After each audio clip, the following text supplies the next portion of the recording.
अस्सलाम वालेकुम स्टूडेंट्स। आज जो हम जो है वो नेक्स्ट चैप्टर जो है स्टार्ट करने जा रहे हैं जो कि थर्ड चैप्टर है और ये प्रोबेबिलिटी से रिलेटेड है। प्रोबेबिलिटी का कॉन्सेप्ट जो है समझना बहुत ज़रूरी है स्टैटिस्टिकल मैकेनिक्स के अंदर। बेसिकली दो नोशंस जो हैं वो यूज़ की जाती है प्रोबेबिलिटी के लिए, जिसमें से एक क्लासिकल प्रोबेबिलिटी कहलाती है, दूसरी जो है वो स्टैटिस्टिकल प्रोबेबिलिटी कहलाती है। क्लासिकल प्रोबेबिलिटी का कॉन्सेप्ट ज़्यादा इम्पोर्टेंट है क्योंकि स्टैटिस्टिकल मैकेनिक्स में कॉन्सेप्ट यूज़ किया जाता है वो क्लासिकल प्रोबेबिलिटी का ही कॉन्सेप्ट है, जो तब यूज़ किया जाता है जब कि आपके पास किसी किस्म की कोई इंफॉर्मेशन नहीं होती। सो इन दोनों टाइप्स प्रोबेबिलिटी की टाइप्स पे डिस्कस करने से पहले कुछ जनरल डिस्कशन करते हैं। हमें पता है कि प्रोबेबिलिटी जो है एक ऐसा नंबर होता है जो कि 0 और 1 के दरमियान जो है वो लाया करता है। और अगर हम कहते हैं कि प्रोबेबिलिटी जो है वो 0.5 है, तो इसका मतलब है कि 50% चांस है आपके उस इवेंट के अकर करने का। और अगर प्रोबेबिलिटी 0 है तो इसका मतलब है कि वो इवेंट जो है वो अकर नहीं कर सकता।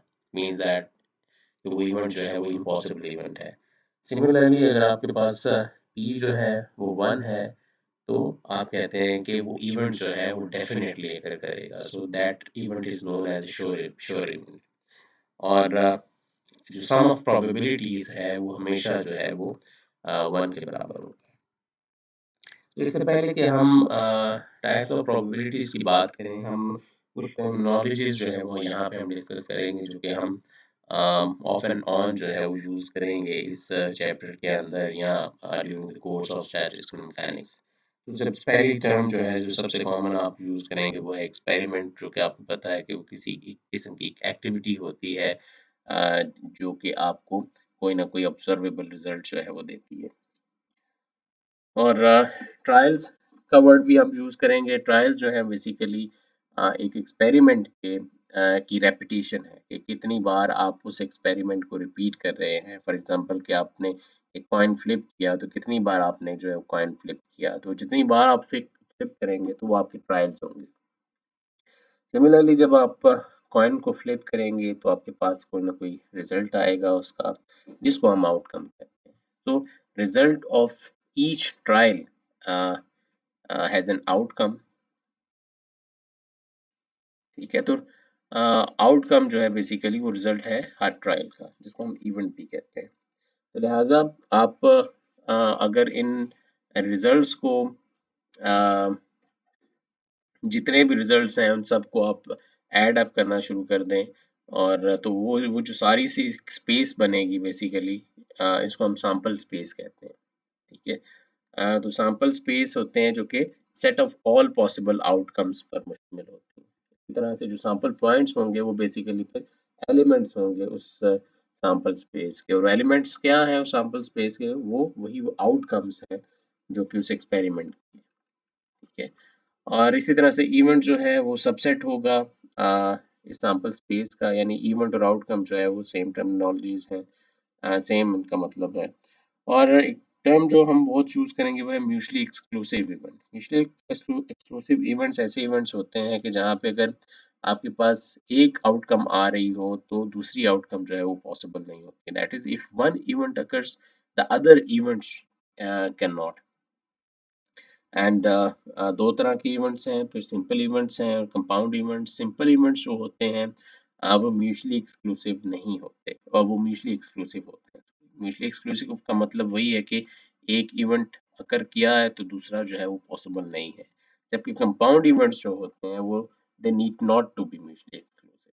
ठीक है, फॉर एग्जांपल अगर आप कोई एक एक्सपेरिमेंट कर रहे हैं जहाँ पे आप एक रेडियो एक्टिव मटेरियल है आपके पास, और आप काउंट रेट जो है उस रेडियो एक्टिव मटेरियल का जो है वो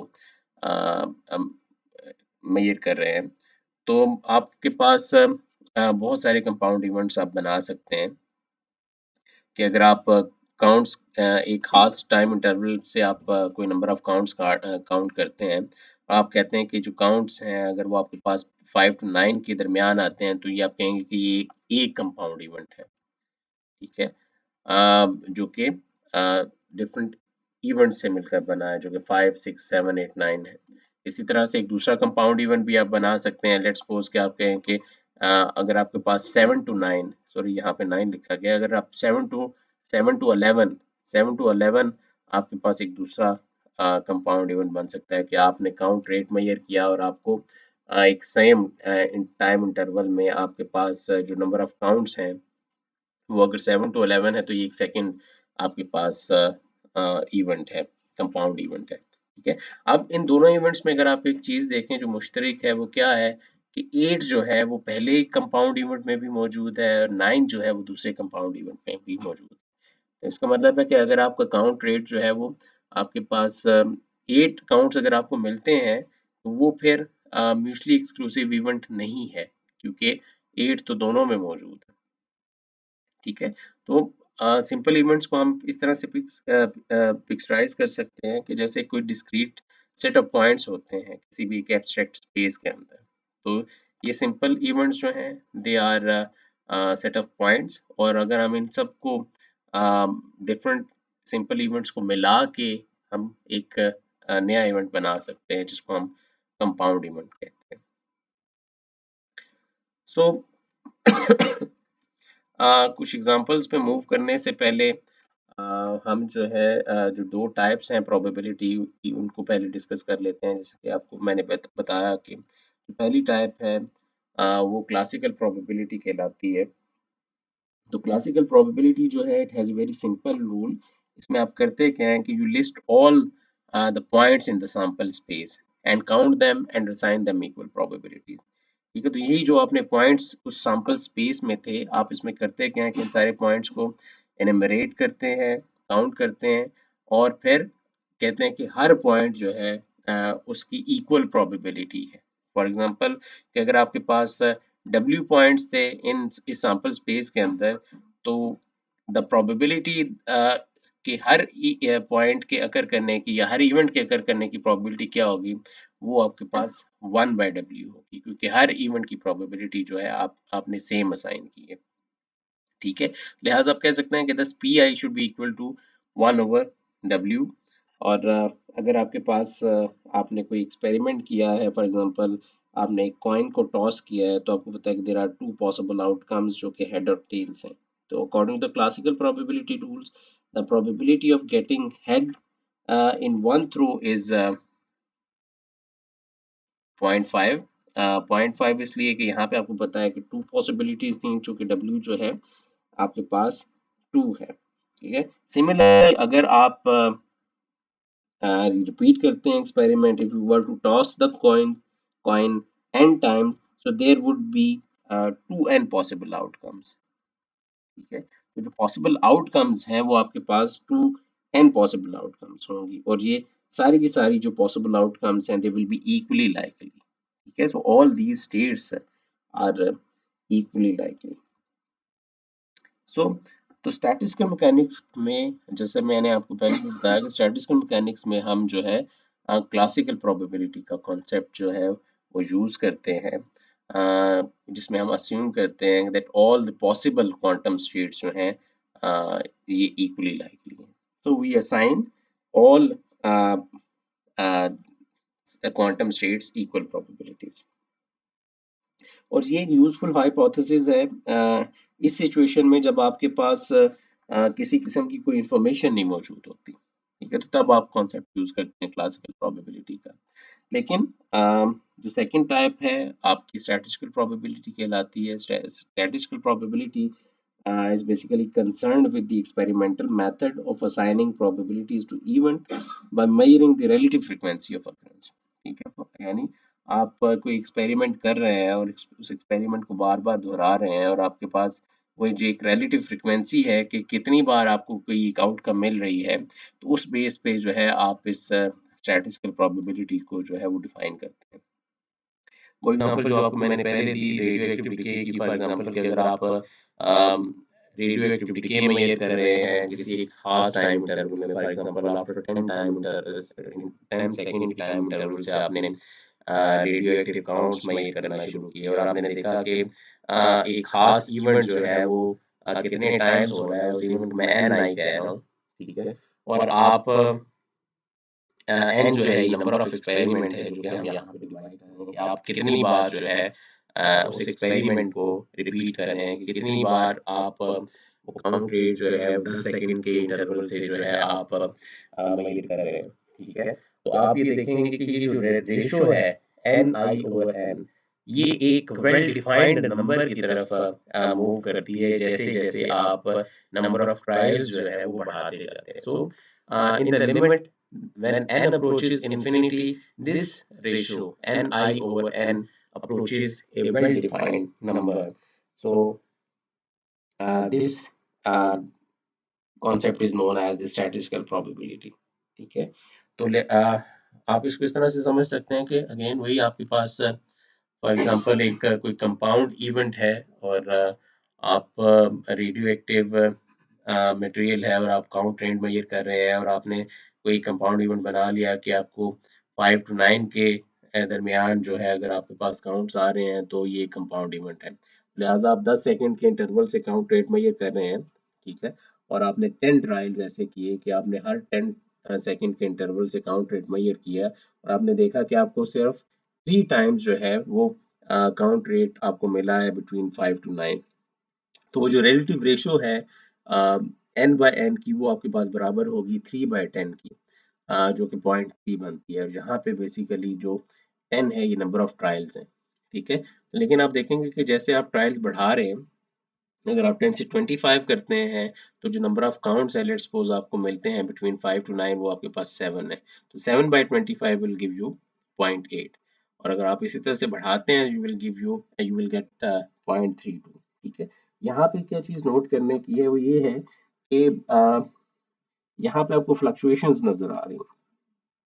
ठीक है, कि किसी बार आपको 0.3 मिल रहा है, 0.28 मिल रहा है, 0.32 मिल रहा है, लेकिन आप देखेंगे कि जैसे ही आप नंबर ऑफ ट्रायल्स जो है वो बढ़ाते जाएंगे और आप बहुत बड़े नंबर की तरफ जाएंगे, फॉर एग्जांपल 500 टाइम्स आपने ये एक्सपेरिमेंट रिपीट किया या 1000 टाइम्स, सॉरी जीरो यहाँ पे मिसिंग है, 1000 टाइम आपने ये एक्सपेरिमेंट रिपीट किया, तो आप ये देखेंगे कि आपकी जो रेशियो है ये एक कांस्टेंट नंबर की तरफ जो है वो अप्रोच करेगी।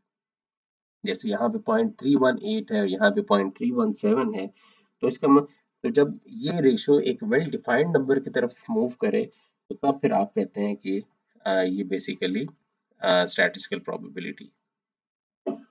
ठीक है, तो वेरिएशंस जो हैं of observed values about this well defined number जो कि आपके पास 0.31 है let's suppose in this case, उसको हम फ्लक्चुएशंस कहते हैं।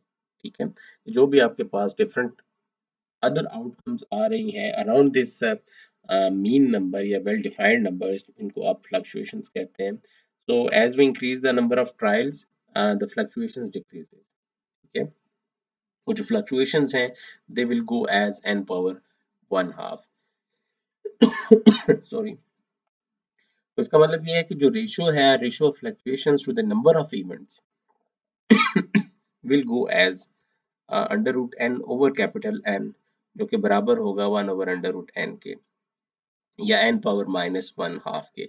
इस यानी दूसरे अल्फाज में कहने का मतलब ये है कि जो आपके पास फ्लक्चुएशंस हैं इन द स्टैटिस्टिकल प्रोबेबिलिटी वो डिमिनिश हो रही हैं एज n पावर -1/2, या आप यूँ कह सकते हैं कि the larger n becomes the more accurately we know the P. तो ये कॉन्सेप्ट है बेसिकली स्टैटिस्टिकल प्रोबेबिलिटी का। ठीक है, तो डिफरेंस क्या हुआ कि क्लासिकल प्रोबेबिलिटी में तो हम हर आउटकम को जो है इक्वल प्रोबेबिलिटीज असाइन कर रहे हैं, लेकिन स्टैटिस्टिकल प्रोबेबिलिटी में आपके पास एक डाटा है, आप एक एक्सपेरिमेंट है उसको रिपीट कर रहे हैं मैनी टाइम्स। जब आप उसको बहुत टाइम्स रिपीट करते हैं तो जब तक ये रिलेटिव रेशो जो है एक वेल डिफाइंड नंबर को अप्रोच करती है तो आप कहते हैं कि this is the statistical probability. कुछ एग्जीम्स हैं प्रोबेबिलिटी थ्योरी के। जो पहला एग्जाम है वो हम पहले ही डिस्कस कर चुके हैं कि दोनों प्रोबेबिलिटीज के केसेस में प्रोबेबिलिटी आपको पता है कि it's a number between 0 and 1। Sorry, compound events के लिए जो कि अगर म्यूचुअली एक्सक्लूसिव इवेंट हैं, जो आप टर्मिनोलॉजी जो यूज करते हैं, जो नोशन यूज करते हैं आई प्लस जे, इस नोशन का मतलब ये होता है कि that either event I occurs और इवेंट j occurs और both event occurs। तो ये टर्मिनोलॉजी यानी आई प्लस जे की नोशन आप तब यूज करेंगे प्रोबेबिलिटीज के केस में, यानी दो प्रोबेबिलिटीज को आप ऐड तब करेंगे कि जब म्यूचुअली एक्सक्लूसिव इवेंट्स के लिए कि जब आपके पास ईदर और के वर्ड्स जो हैं आप यूज कर रहे हो, ठीक है। यानी for mutually exclusive events I and J, the total probability of occurrence of I and J is PI plus PJ, ठीक है। तो यानी म्यूचुअली एक्सक्लूसिव इवेंट्स के केस में कंपाउंड इवेंट्स में आप जो है प्रोबेबिलिटीज को ऐड करते हैं।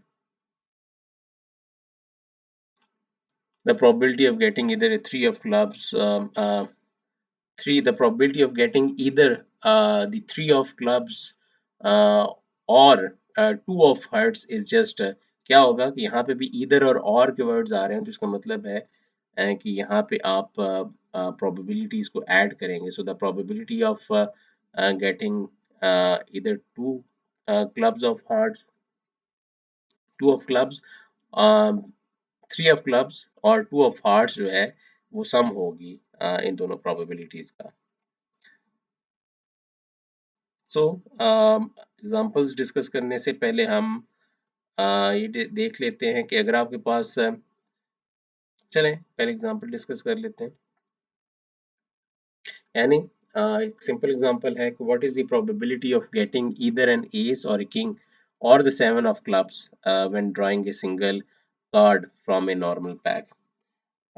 देखिए यहाँ पे भी जो वर्ड्स यूज हो रहे हैं वो ईदर और के वर्ड्स यूज हो रहे हैं, तो इसका मतलब है कि यहाँ पे आप प्रोबेबिलिटीज को ऐड करेंगे।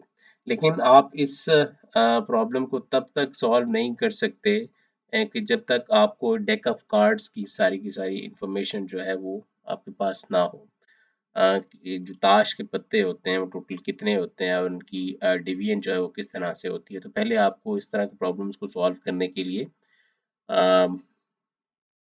ये डिवीजन जो है वो समझनी होगी। तो आपको पता है कि आपके पास टोटल जो है डेक ऑफ कार्ड्स बेसिकली उस पैक में आपके पास 52 कार्ड्स होते हैं, जिसमें से 26 जो है वो रेड कार्ड्स होते हैं और 26 ब्लैक कार्ड्स होते हैं। और इन 26 रेड कार्ड्स में से 13 जो हैं वो हार्ट वाले होते हैं, 13 डायमंड वाले होते हैं। और इन ब्लैक 26 में जो क्लब्स वाले होते हैं और स्पेड्स वाले होते हैं। तो 13 स्पेड्स वाले होते हैं और 13 क्लब्स वाले होते हैं आपके पास।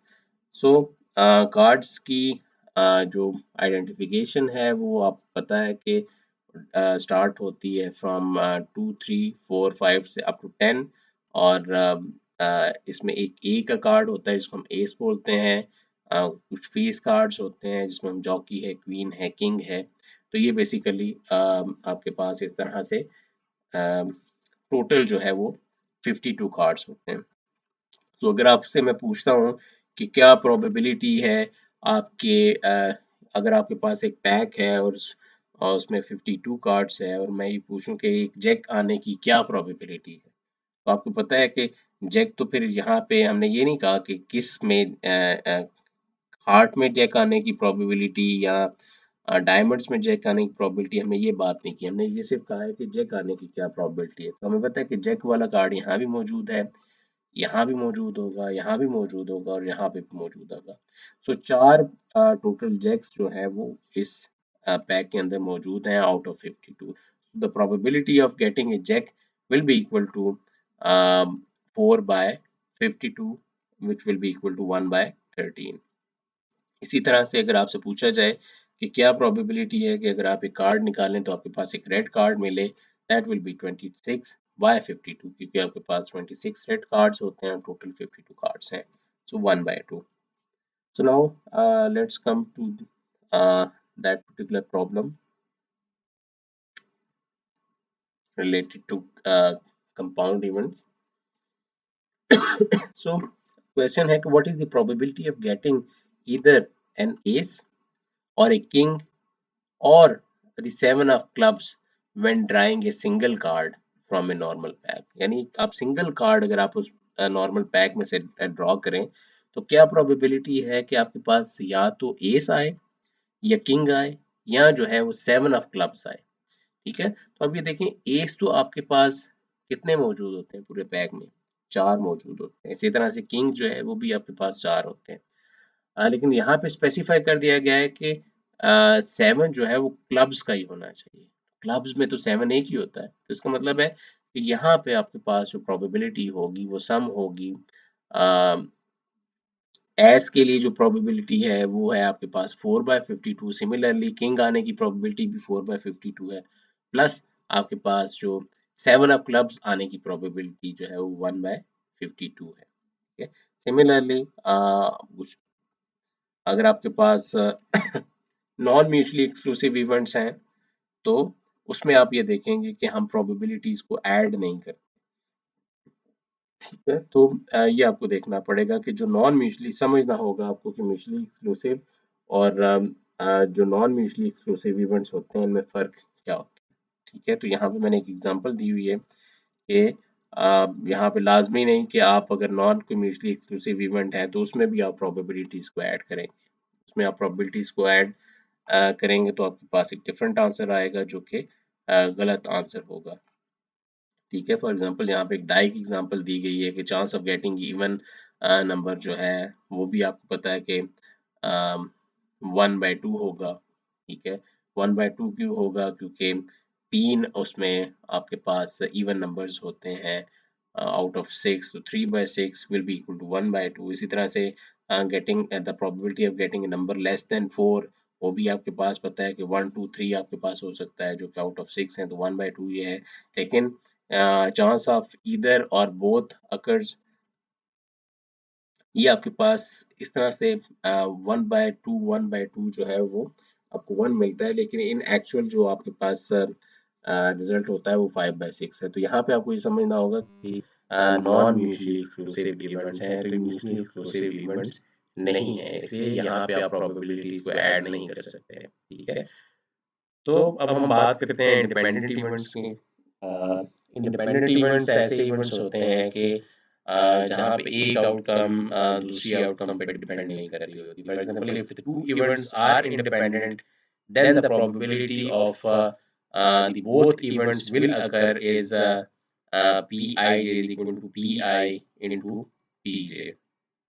ठीक है, कि ये प्रोबेबिलिटी है कि ये दोनों के दोनों इवेंट जो है वो लाजमी अकर करेंगे, तो इसकी प्रोबेबिलिटी आप होगी कि पी आई टाइम्स पी जे। ठीक है, तो यहाँ पे आप प्रोबेबिलिटीज को मल्टीप्लाई करेंगे। सिमिलरली अगर आपके पास दो से ज्यादा इवेंट्स हो तो आप उन सब प्रोबेबिलिटीज को मल्टीप्लाई करेंगे। तो एग्जांपल करते हैं जिससे आपको कुछ क्लियर हो जाएगा। So what is the probability of getting an S of spades from A pack and getting a two of dice in a throw, two in a dice throw, sorry।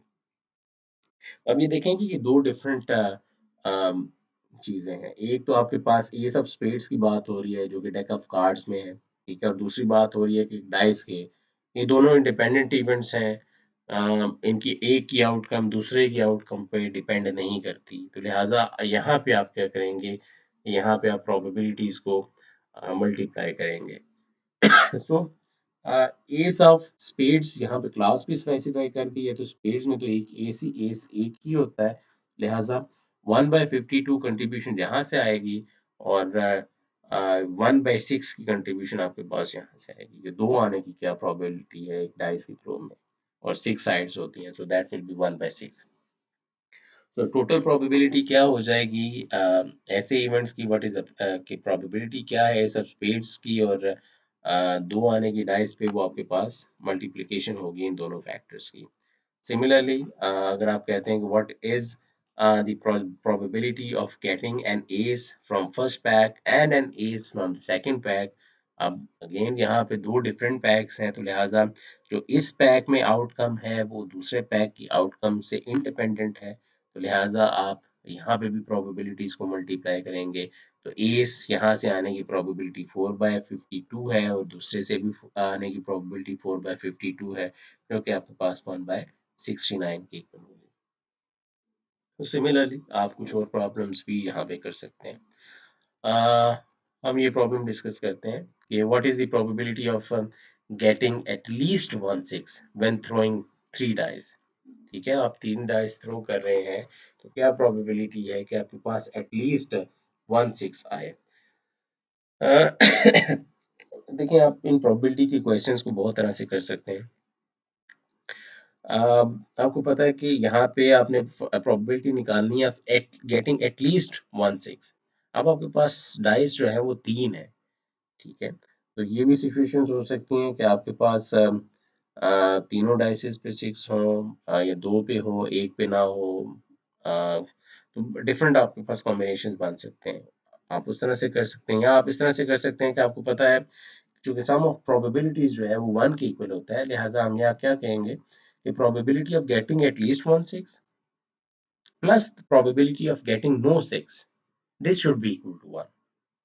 ठीक है, कि प्रोबेबिलिटी ऑफ गेटिंग नो 6 में तो आपको पता है कि different terms आ रही होंगी, इसका मतलब है 6 नहीं आया तो यहाँ तो 1 आया होगा, 2 आया होगा और 3 आया होगा, 4 5 6 आया होगा। ठीक है, तो जो सम है इन दोनों का that should be equal to 1, and the probability of getting no 6 वो किसके बराबर होना चाहिए, वो आपके पास बराबर होना चाहिए 5/6 के। ठीक है, क्योंकि आपके पास इन पांचों नंबर में से कोई भी एक नंबर आ सकता है आउट ऑफ दिस टोटल 6, तो दैट प्रोबेबिलिटी इज 5/6। ठीक है, तो प्रोबेबिलिटी ऑफ गेटिंग नो 6 क्या होगा, 5/6 5/6 5/6। ठीक है, 3 बार क्यों है, उसलिए कि आपके पास 3 डाइसेस है और मल्टीप्लाई आप इसलिए कर रहे हैं कि तीनों के तीनों की आउटकम्स जो हैं वो इंडिपेंडेंट है एक दूसरे से, तो that will be equal to 125/216। And so यहाँ से आप क्या निकाल सकते हैं, probability of getting at least 1/6। So वो बराबर था 1 के, तो 125/216 आप दूसरी साइड पे लेके जाएं तो ये आपके पास होगा 1 - 125/216।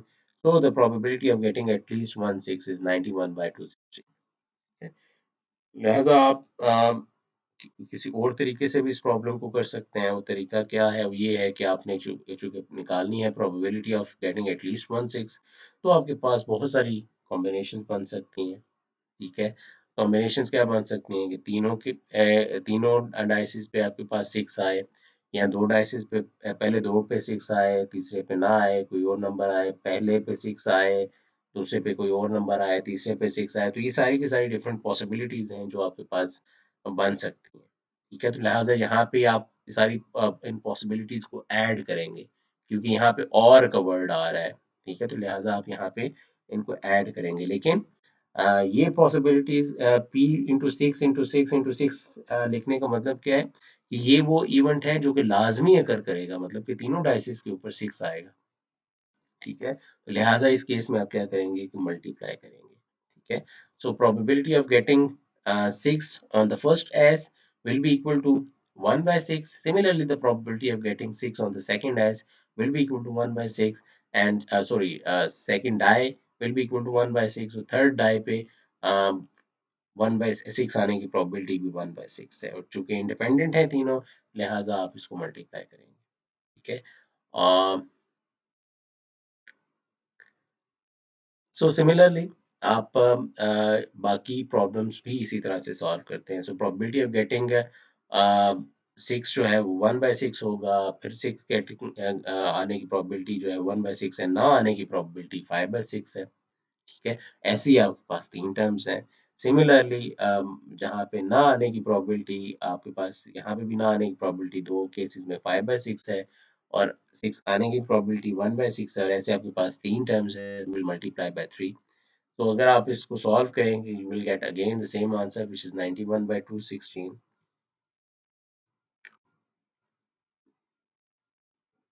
तो कुछ और प्रॉब्लम्स भी यहाँ पे सॉल्व हैं जो कि आपकी प्रैक्टिस के लिए हैं, और प्रैक्टिस करेंगे तो आपको ये सारी चीज़ें जो है वो समझ आना शुरू हो जाएंगी।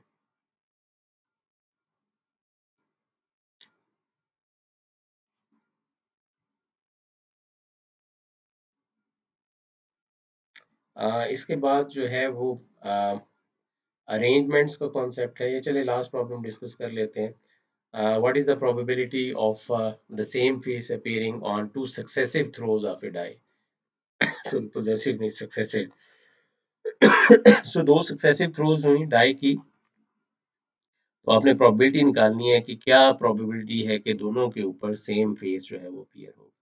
तो दो सेम फेस अपीयर होने का मतलब यह है कि या तो दोनों के ऊपर 1 होगा, या दोनों के ऊपर 2 होगा, और दोनों के ऊपर 3 होगा, और दोनों के ऊपर 4 होगा। तो ये डिफरेंट पॉसिबिलिटीज हैं विद और, लिहाजा आप उनको ऐड करेंगे। लिहाजा ये वो पॉसिबिलिटी है कि ये वो इवेंट है कि आपके पास दोनों पे डाइसिस पे 1 आना चाहिए। तो लिहाजा यहाँ पे आप इन दोनों की प्रोबेबिलिटीज को मल्टीप्लाई करेंगे, जो कि 1/6 इंटू 1/6 है।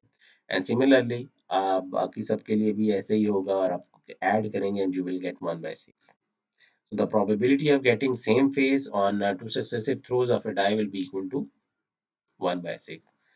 So अगला जो कॉन्सेप्ट है वो अरेंजमेंट से रिलेटेड है, and then we will move to permutations and combinations. तो ये सारी चीज़ें जो हैं ये हम नेक्स्ट लेक्चर में डिस्कस करेंगे। ये वाला लेक्चर मैं अभी इसलिए देना चाह रहा था क्योंकि ये कोर्स ये यहाँ अप टू दिस लेक्चर ये आपका इंक्लूडेड है फर्स्ट सेक्शनल के लिए। जो अरेंजमेंट्स का कॉन्सेप्ट है और जो कम्यूटेशन परमुटेशन है, ये जो है हम सेकंड सेशनल ऑनवर्ड जो है वो आपको कोर्स इंक्लूडेड होगा। So that's it for today's lecture. Thank you.